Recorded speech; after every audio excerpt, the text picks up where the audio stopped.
thing that most important for us to understand now is that our cities have been destroyed many times. I can cite you at least three recently. I mean, over the last 200 years, there was a black city in Florida, a black city in Tennessee. Of course, you're familiar with the one in Oklahoma. They destroyed it because the biggest threat to racism and hatred and evil is to establish righteousness, justice, and truth. That is the biggest threat, because once you see justice, truth, and righteousness, it destroys evil. It makes it so obvious that everybody shuns it, and that it has to go off into oblivion.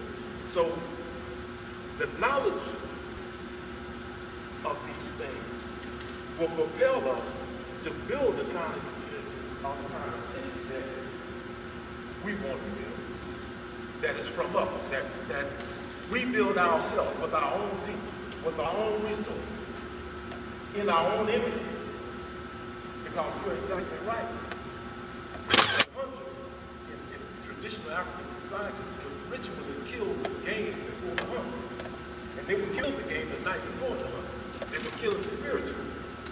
So the same thing is applied, of course, to people. You see, you demonize them, you get them ready for destruction, you destroy them. Oh, well, that is the objective of our enemy, okay, and we're aware of that. But the key here is to know yourself and know what you're capable of and what God has put you here for, what is your purpose.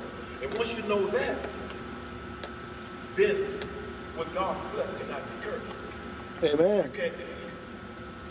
So what I've done since I've been back is to begin to build, to show the people of New Orleans that I love the people of New Orleans. This is my home. And in doing that, we can build the kind of city that we want to build. We can determine who comes to that city. We can determine who's in there selling drugs. If you're Iranian, if you're a Korean, if you're in our city, in our community selling drugs, then we need to tell you it's time for you to go. I've been a contractor for the last 40 years. It's not small beginning. Because if everybody gets it in their mind that we're going to help this cause because we love each other, nobody else loves us in this country, in this nation, in this world. Nobody loves us but us. Right. Every nation on earth talks against us. If you look at it. The Japanese came over here and talked against us. They said we were the problem of America. The Chinese talks against us. You see, and the scripture says that we are a majority word on the mouth talking. That's written about us.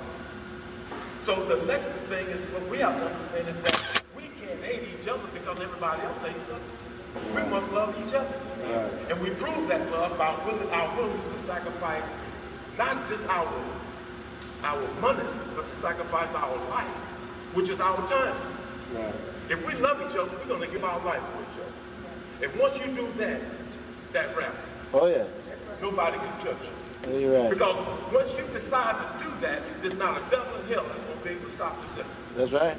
There's not a nation on earth that's going to be able to stop it. Right. Because it's from God. Oh, yeah. And if it's from God, who can be against it? So I'm going to leave you with this type of hope.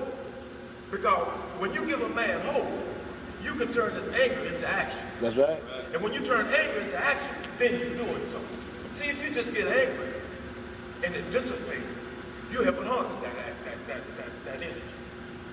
But it's good to be angry, and be angry and sin not, but use that energy to be dedicated, to not turn away from your mission, to help build the type of community you want your children to live in, and you want your family and your brothers and sisters to live in. And we can do it. We have everything that we need. God bless you.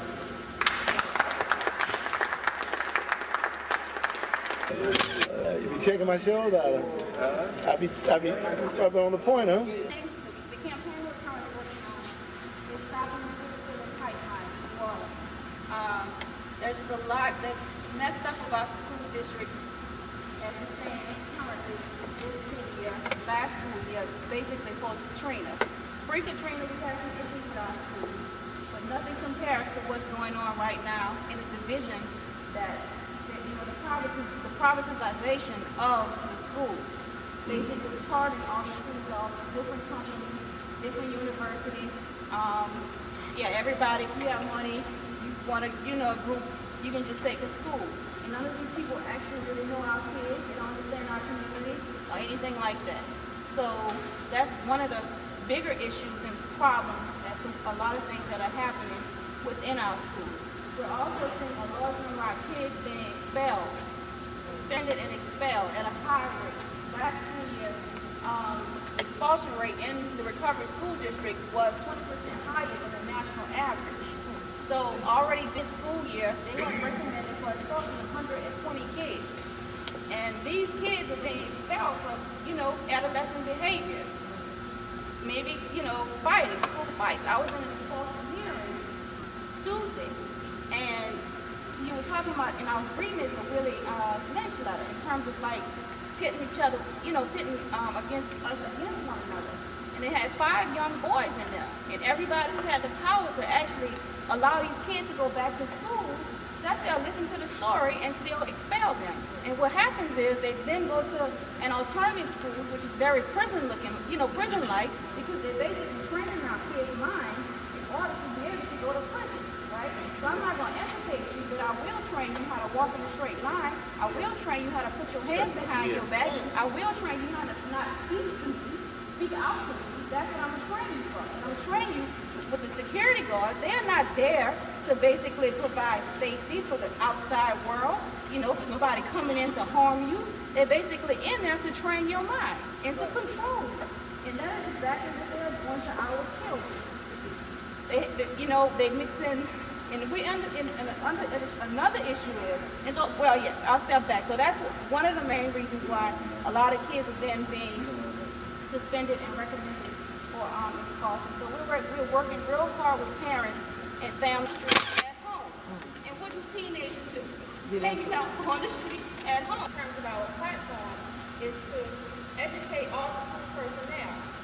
We're going to be the same kids in class, come up with alternatives, and teach them and do it together.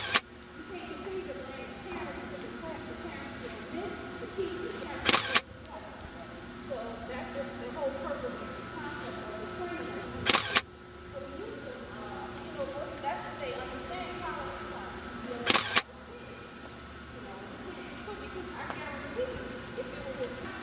Gotcha.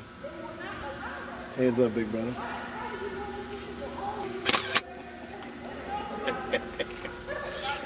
In this country to move. So we shut that down in 2003. And so we'll continue to try to get that money from those systems put back to work studying now the Youth Study Center, which is the local detention center, which is very inhuman. They're only supposed to be in, I believe, between 30 and 60 days. Some of them being so we're campaigning to have that moved.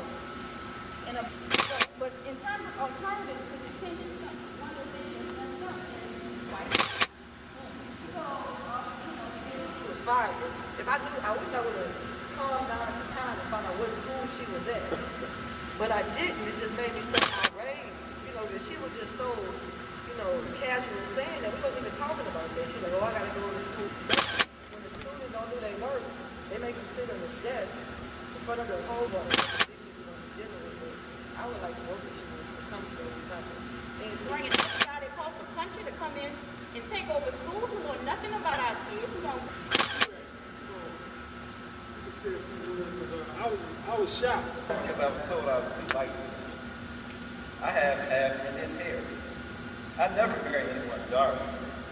Blacks have never done anything important. There's nothing wrong with black women shaking their booties all day. These sad comments and statements are things that I've heard various blacks say throughout my lifetime. And no doubt, the white media has played a role in this. And also, we have to admit some of the black media has also played a role in us having very negative stereotypes and images of who and what we are. And that's why it's very important that we look at the institutions in our community. In this case, we're here for our communications institution. Public access, we talked about this before the program. It's my belief that there's no public access programming throughout the United States that is as powerful and that is as constructive as we have here in New Orleans. That being the case, I feel that public access in New Orleans will be in great jeopardy. I feel that it's too potent of an instrument for the black community to consume on a daily basis. I believe the broader white society would like to see black women shake the booty and just get carried away with cars and bling. Therefore, we have to bring forward a concerted effort like we've done today to organize and make sure that we not only keep public access, but we also keep the positive black public access programming that's going on here in New Orleans. And not only keep it, but to expand upon it. Furthermore, I think if something does happen to public access, we have to have a backup plan and means to counteract that. Whether it's looking at investing, purchasing our own stations, or whatever it may be. So rest assured, with the way things are going in New Orleans, things are changing. The political scene, the financial scene, because lost one of our black banks, they've merged. Therefore, I see this communication instrument that we call public access also being attacked. Again, we must organize and find a way how we plan to protect what we have, and not only that, but to build upon it for our own growth and survival. You mentioned soon also, I just want to report also, I passed around the Black Dispatch newspaper. This is some positive things that we can learn about ourselves. In this particular article, we can learn that blacks have not only bought car dealerships, but in our history, blacks have constructed black manufacturing firms. We have built and constructed cars, trucks, and buses. And in this case, it's called the Patterson Greenfield Company. In the late 1800s, up to the 1900s, in Ohio, there was a black manufacturing automobile company. And they didn't just sell cars, they constructed and built these cars. You can read about it in the Black Dispatch newspaper. Again, that's another reason why we need to have the black media to understand what important things we have done. Through the black media, I learned about Tulsa, Oklahoma in the early 1900s. That was a city in which blacks were prospering so well that they were a threat to the white business power structure. We had many black millionaires, not one or two, but many black millionaires. You had your black painters, you had your black theaters, you had your black accountants, your black lawyers, your black painters, your farmers, whatever it may be, blacks were self-sustaining to such a point that they were a threat to the white economic business structure. There was a conflict that occurred between the two, white black communities. They later dropped the bomb on Tulsa, Oklahoma. There was a song called I Dropped the Bomb on Me, Baby by the Gap Band.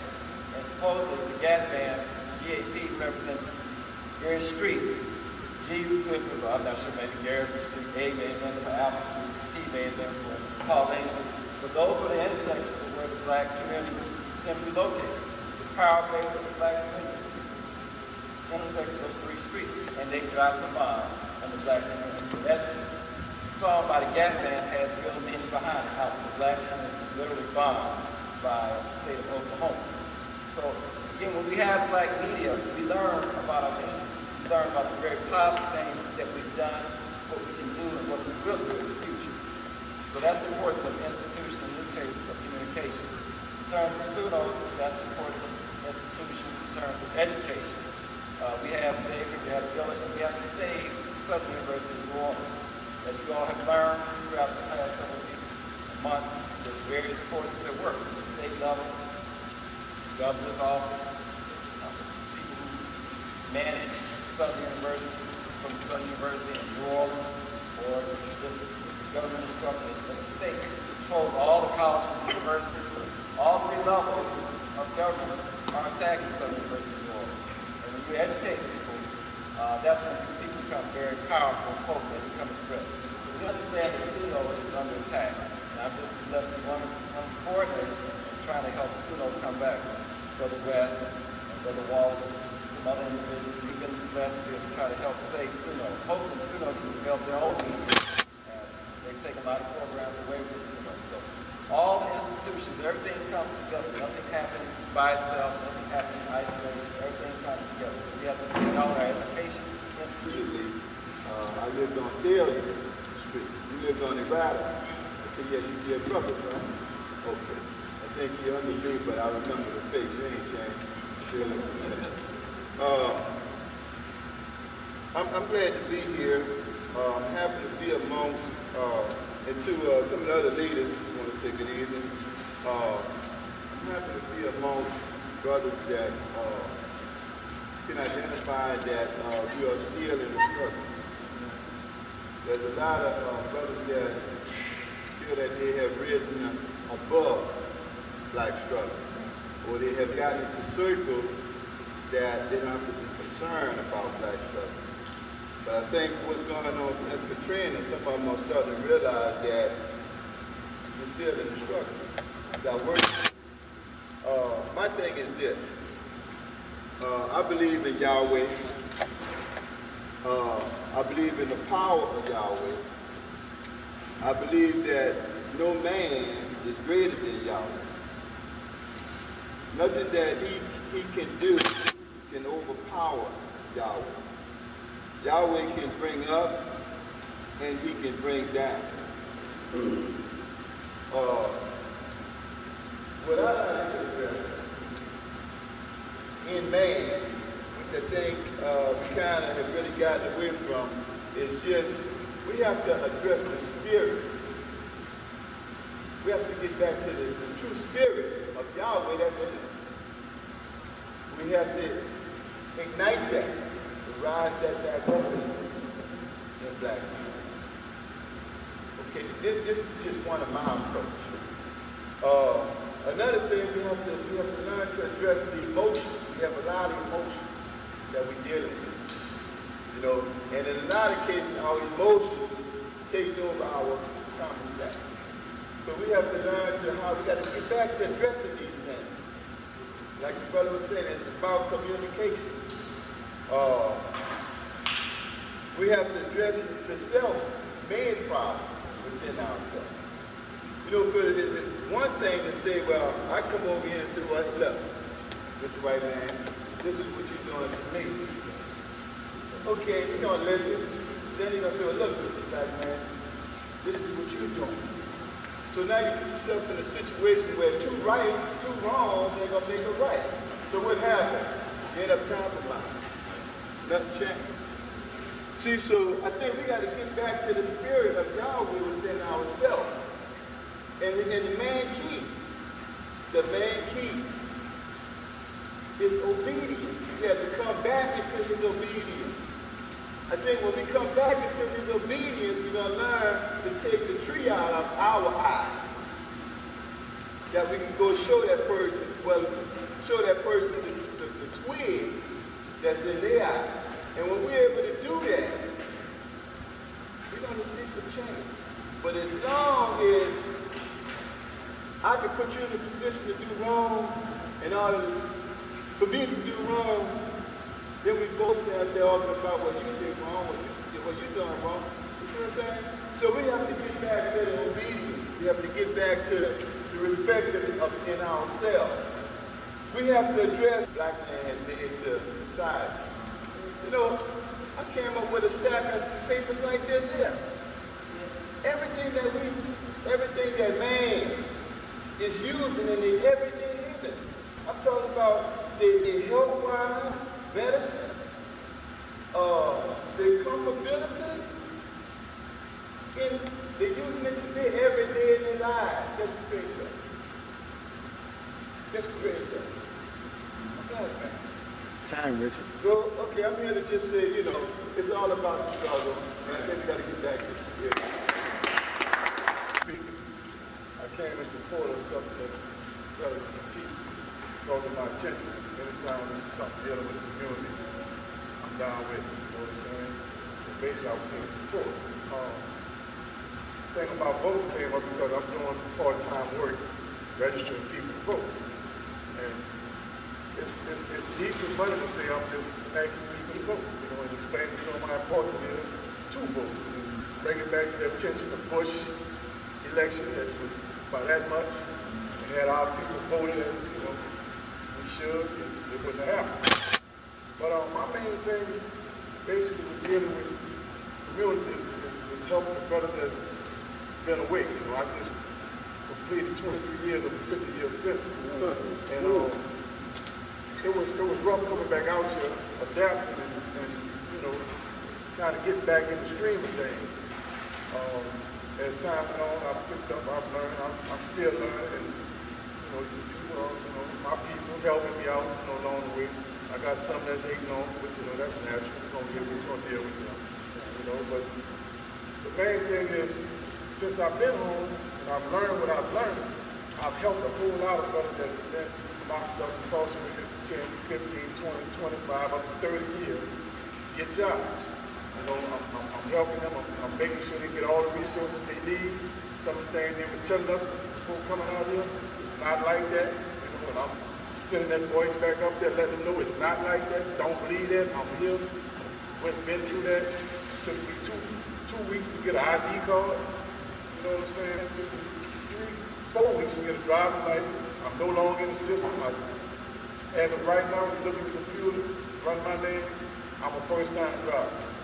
I've been having a driver's license since I was 17 years old. I got my driver's license in 77. But that's wiped out. Right now, the computer says I just started driving this year. So my insurance high. You know what I'm saying?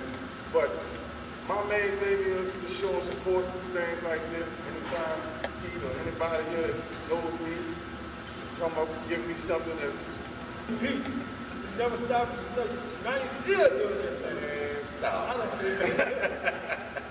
If we get the law changed, but gonna get a law degree, I can always call him. The lawyer. I know he's gonna give me the law. Word for word, step for step, citation for citation. Ain't gonna have the case to back it up. All that too. Yeah, That's he what's remember going all on. that. Good afternoon. How y'all doing? My name is Randall Tucker. He gave y'all part of the story. I'll give y'all the other half.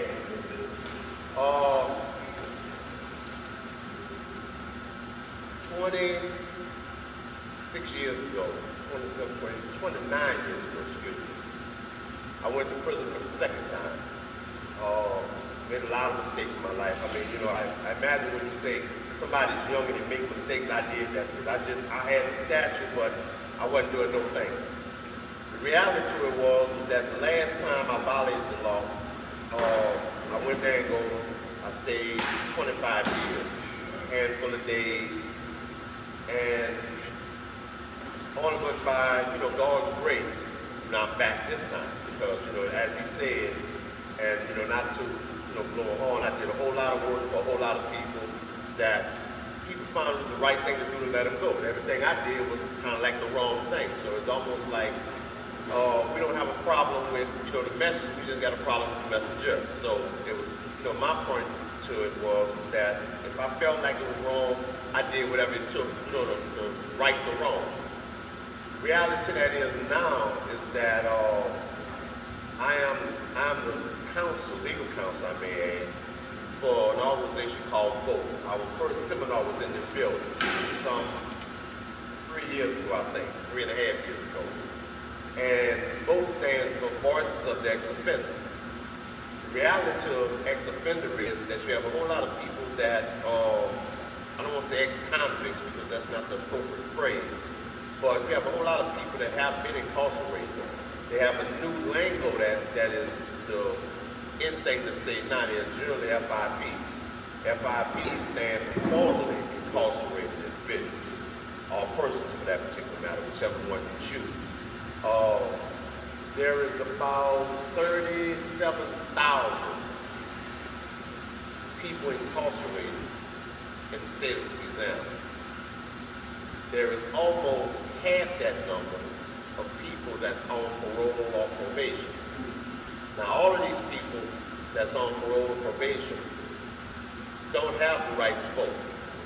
Our issue in relationship to voting is that you have to find people and explain and educate what their rights are. A lot of people think, and this is probably the biggest myth that we ever face, most people think once they're convicted or they go to jail, they no longer have a right to vote, or they got to wait 5 years, or they got to do some unexplained situation in order for it to work.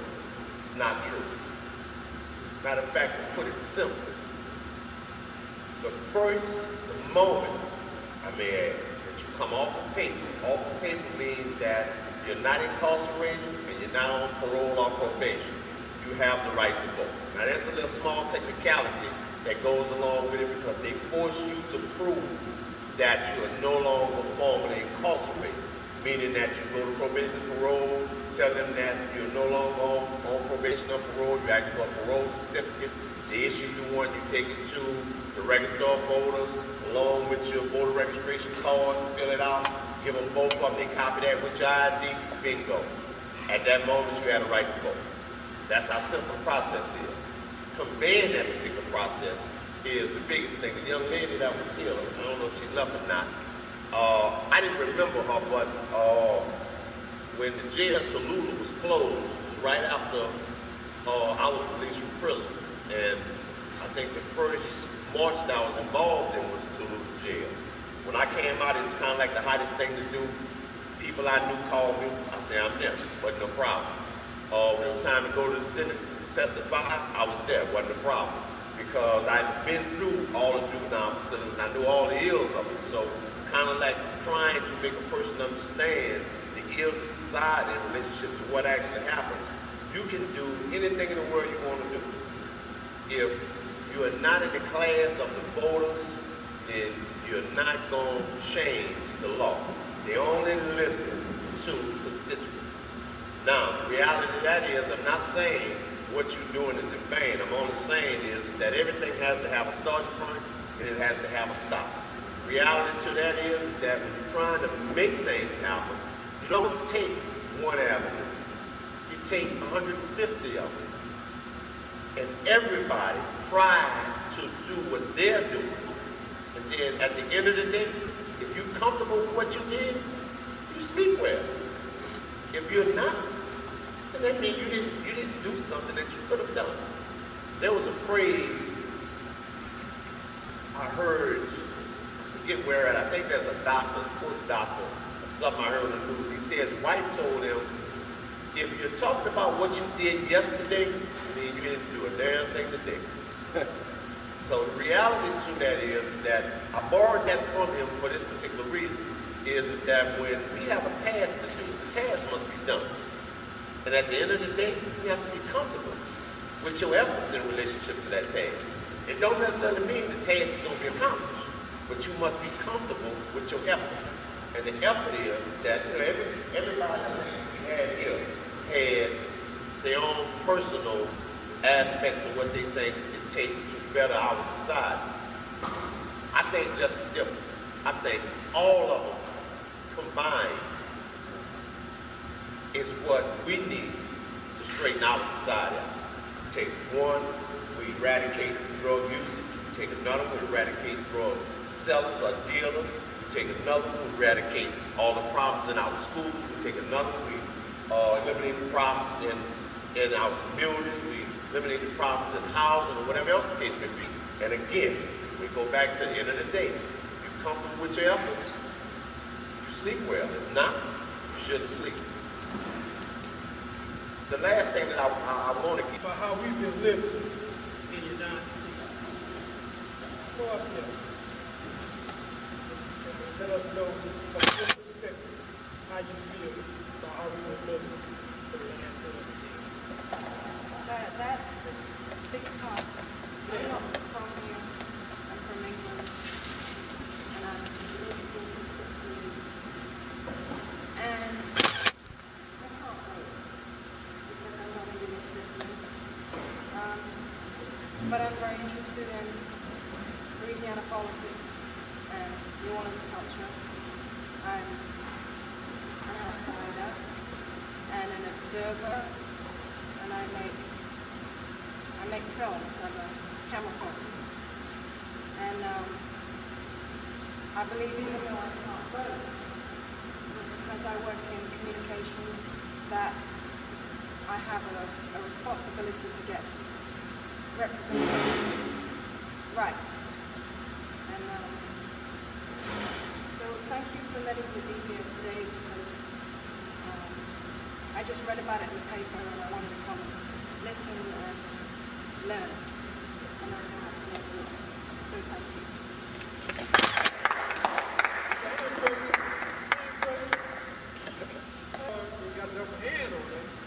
how they dealing with them, it's our responsibility to say that, you know, we got away from God. And this is the result. Domination by the white. So when we get back to what we're supposed to do, we will retain our rightful place on the planet. Yes. But until then, it's going to go like this. So as black men, communication must be within us. Because if we don't communicate with each other, they're coming to get you. And we got the opportunity. We can stop that through communication. And if we don't, you already live. You be a apostle, a man, the will, the care. I'm going to this brother here. I'm going to this brother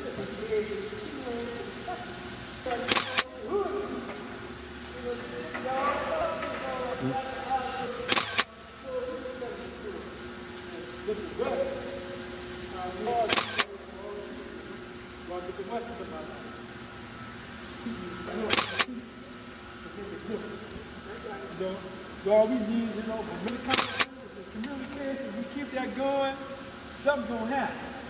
I'm glad you all be here now. And hopefully, you know, my big homie, Mr. West, you know what I'm saying? But I know he's going to have something. He always focus on just like a welcoming party. Put him on that road. You ain't righteous, you'll burn. You know what I mean? Free to jump.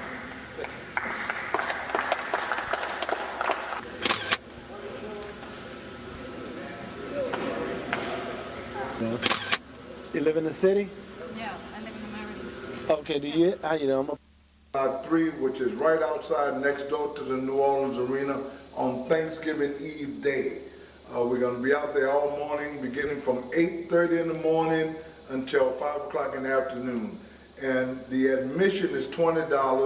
The admission also entitles you to go to the basketball game that evening, where a segment of our children that we're going to be working with, we have selected 1,000 kids that Eric O'Neal has trained to do a stomp, and they're going to perform during the halftime of the basketball game.